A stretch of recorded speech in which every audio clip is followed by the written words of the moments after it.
Hi guys, I'd like to welcome you guys all back to my channel. First, I would like to say it's December, so that means there should be some hauls in here probably. Oh, if you want to see this look that I currently have on my face, please click right over here to be directed to my winter 2017 look. No, this is not the Fenty lip, but if you check down in the description box down below, you can see what color lipstick this is.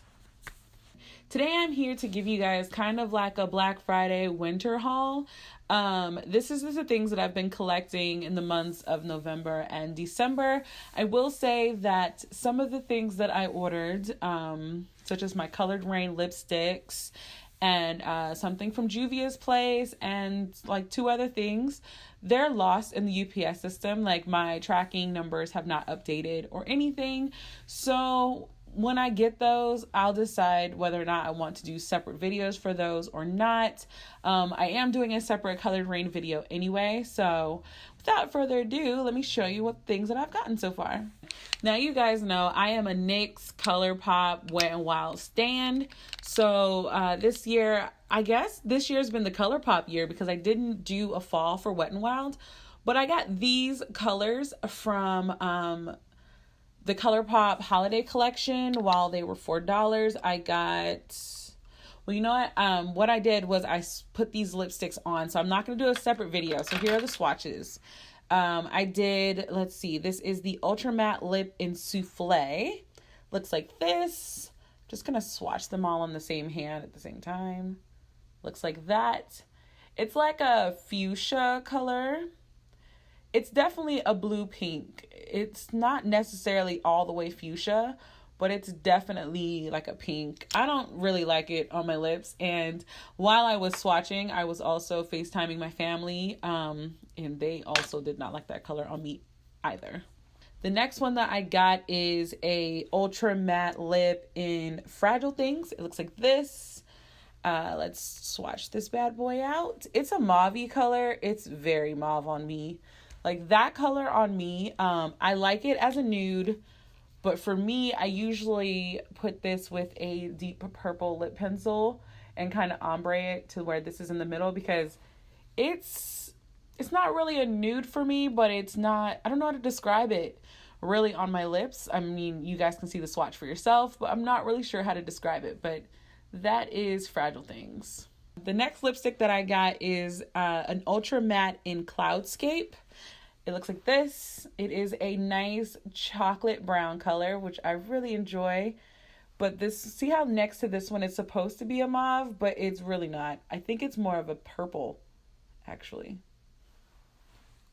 The next color that I got is in Ultra Matte in Starcrossed. This is the color that is on my lips for the holiday lip, and this is the swatch. It's actually a true blue red.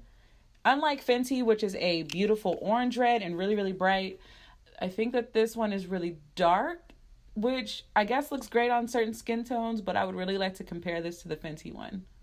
The last lipstick that I got is the Ultra Glossy Lip in Fingers Crossed. It's supposed to be a purple metallic color because that's what it looks like, but on my lips when I tried it with Cloudscape, it kind of made me look like I was about to become a venomous super villain. But this is what it looks like. It's very metallic-y. I would recommend doing it with a lighter color because darker colors, it makes you look really scary. The next things that I got from the holiday collection, ColourPop kind of messed this holiday collection up for me in the aspect that a lot of the face things, like the highlighters and things, they were really white girl friendly. Therefore, I couldn't do anything with them. So I tried to get a highlighter, and it is this one, and it is in, it actually doesn't say a color, actually. It just says highlighter, pressed powder cheek highlighter. So it looks like this, and I think it swatches nicely. It's like a peach gold, which looks fantastic on my skin tone, so I can't argue them about that. But I will say the fact that I could only really pick up one is kind of ridiculous because Fenty has already showed y'all that inclusion works, so I really don't understand the excuses y'all try to come up with now. So if ColourPop, that's for you. The next 2 things that I got from ColourPop are 2 of their brushes. They're two of their eye blenders. Yeah, these are eye blenders. This is the dome shaped one, and this is the, I don't know what it's called, but has good reviews. And I needed a brush to replace this brush. This is a brush from Morphe, which I really love, but it's starting to shed and I really need to replace it. So I'm hoping that this is an alternative, as this is much cheaper than this brush. Another thing that I got is the Baked Browns from Dose of Colors. It's just this simple palette right here. It comes with 5 really pretty colors and a brush. I'm going to try not to blind you with the mirror, but the colors from this side starts off with Rock Bottom, Cherry Wood, Outdoorsy, Deserted, and Tea Light. Now, Tea Light looks really, really light on camera, but I think if you blend Tea Light with Deserted, it makes a really good eyebrow highlight. I've actually used this entire palette in a look, and this is slowly but surely becoming my go-to palette other than my homemade NYX palette. The only hair product that I've bought that is new in my regimen that I actually want to talk to you guys about, because some of them I've bought, they're trash, I traded them in. This one is the Camille Rose Naturals Cocoa Nibs and Honey Ultimate Growth Serum. It's got Ayurvedic, Brahmi, and Amala oils. And I picked this because it has Ayurvedic herbs in it, which is really good for your hair, really good for hair growth. I've actually been doing research because this is probably going to be one of the first, or rather Ayurvedic herbs is going to be the first What Are You Wearing for 2018. So I've been trying to collect the top ones that we should be looking for in hair products and their actual ingredient names, so you know that's not faulty. This is not only great in the sense that my scalp loves it, it also is great in the fact that Camille Rose always makes sure that her products, his or her products, whoever owns this, smells great. And I've been using TGIN, but I've slowly been transitioning back to Camille Rose because I think this might be the brand that my hair loves every product in it. I think I've only not used, I haven't tried their shampoo yet, but my hair literally loves everything else from this brand. Like I said, this is also Black Friday's haul, so I'm going to show you guys all of the things that make my life happy. And as I've explained this before, makeup is not the only thing that keeps me joy. I actually enjoy other things. So I have Spider-Man Homecoming, Hidden Figures, which, by the way, if you still have not seen Hidden Figures, wake up. It's an amazing movie. Moana, Fantastic Beasts and Where to Find Them, Guardians of the Galaxy Volume 2, Wonder Woman, and the only game that I bought during Black Friday, because the one that I really wanted was not there, is the PS4 version of all the Kingdom Hearts games, as I have this on PS2 and PS3, but I refused to pay full price for this. But now that it was only, I think, $20, I figured, why not 8 games? So there. The next 2 things that I got, honestly, I got 2 new Funko Pops. I got Luna, but I got Luna as the Gryffindor lion, like she is in, the 3rd movie? Yeah, when they first meet Luna, so that's the 5th movie. So I got her in this one just because I love Luna. I've explained this a bajillion times, but she is actually one of my favorite characters from the Harry Potter series. So I finally found her. Also, I should note, doesn't it kind of look like she's wearing like a variation of Simba? Because the Simba pop looks kind of like this. So as soon as I find it, I will be buying it just to make that comparison. The second Funko Pop is Ikora from Destiny. If anybody plays Destiny, then you know how amazing she is. Plus, I think, to be really honest, she's the only Black character on there, so I had to get her.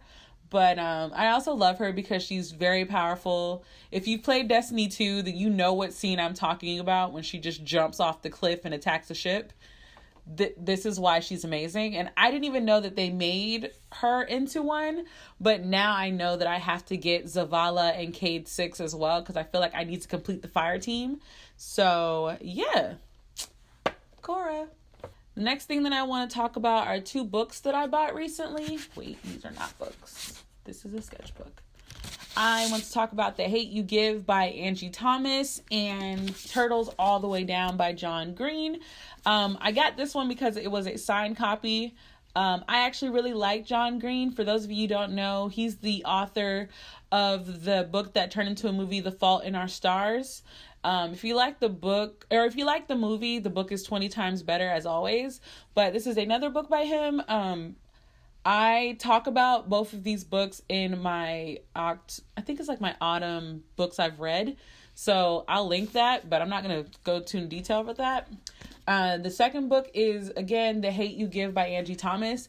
This book is extremely triggering. It talks essentially about a girl named Star who witnesses one of her best friends shot dead, cold blood, by a police officer. And they pretty much try to discredit her and him by saying he has to be a drug dealer, so that's why he got shot, but he actually did not do anything to get shot 3 times and dead. So it's very current with the times. It's very triggering. It's just the interactions that she has to deal with between the private school that she goes to, and everything is very, very, very intense. I've actually had to pause reading this book because I just need to take a break. Because after she had the interview at the police station where they were trying to insinuate that she was drunk or high or something, I was done. So I'm taking a break from this book, but I did buy it. The last things that I've bought recently are painting related. And this is my Strathmore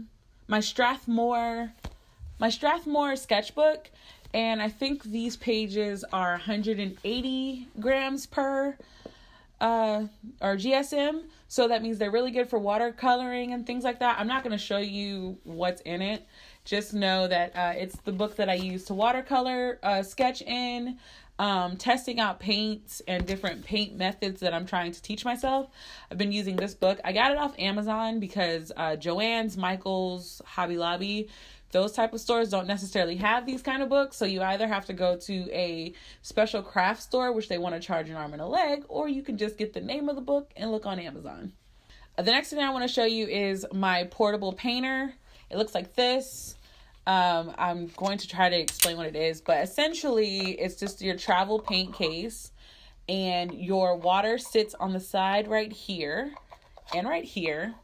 And you travel with the paint on the inside. So I have some paints in here because I bought some tubed paint. Just put it in here. And these are watercolor paints. I'm trying to wait for them to dry a little bit before I move them around. And it comes with a 2-sided brush. And it comes with mixing pads on the side. So you can fill up the water on both sides. And there's a place to hold extra brushes if you want to travel with extra brushes. But it also comes with its own double-sided brush.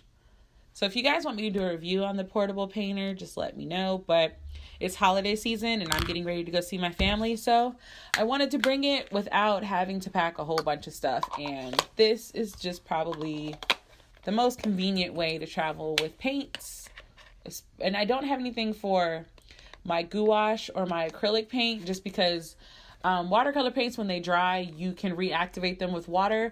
Gouache and acrylic, unless it's gouache watercolor mix, you cannot reactivate it with water. So the acrylic gouache and the acrylic, both of those paints, you cannot reactivate. So I'm still trying to figure out the best way to travel with them, unless I might just have to buy the pan type for that and not tube. Though I want the Winston, I think it's like Winston and Newberry, I think, watercolors, because so far from the reviews and the comparisons, that has to be the best watercolor paint. I did get the set of, what is this, 24? Yeah, the set of 24 of the Stratler's watercolors, and I use these for my portable painter. I will say, so far using them, they're clearly not the best. They were pretty affordable. They were, I think, less than $20. So as far as color payoff, I can tell the difference. I was trying to be cheap when I bought these paints, but I know that I need to invest in some really good paints because some of the colors are just really poo. And I don't know how to explain it any other way. So when I water them down, they just get very gross looking and muddy looking rather than vibrant like watercolors are supposed to. But some of these colors are really good. So those are the colors that I actually put in my portable painter. If If you want, I can try to do a review video about these. I am not an expert in watercolor, but I can give you a beginner's opinion if you want. All right, guys, so that was the end of my winter haul-ish kind of video. Again, if you want to see this look, please click right over here to be directed to my winter tutorial, as that is the only makeup tutorial I am doing for the month of December and possibly January. I feel like I might do one makeup look a quarter. So, thank you guys so much for watching. Check the details down below in the description box, and until the next time, guys, bye.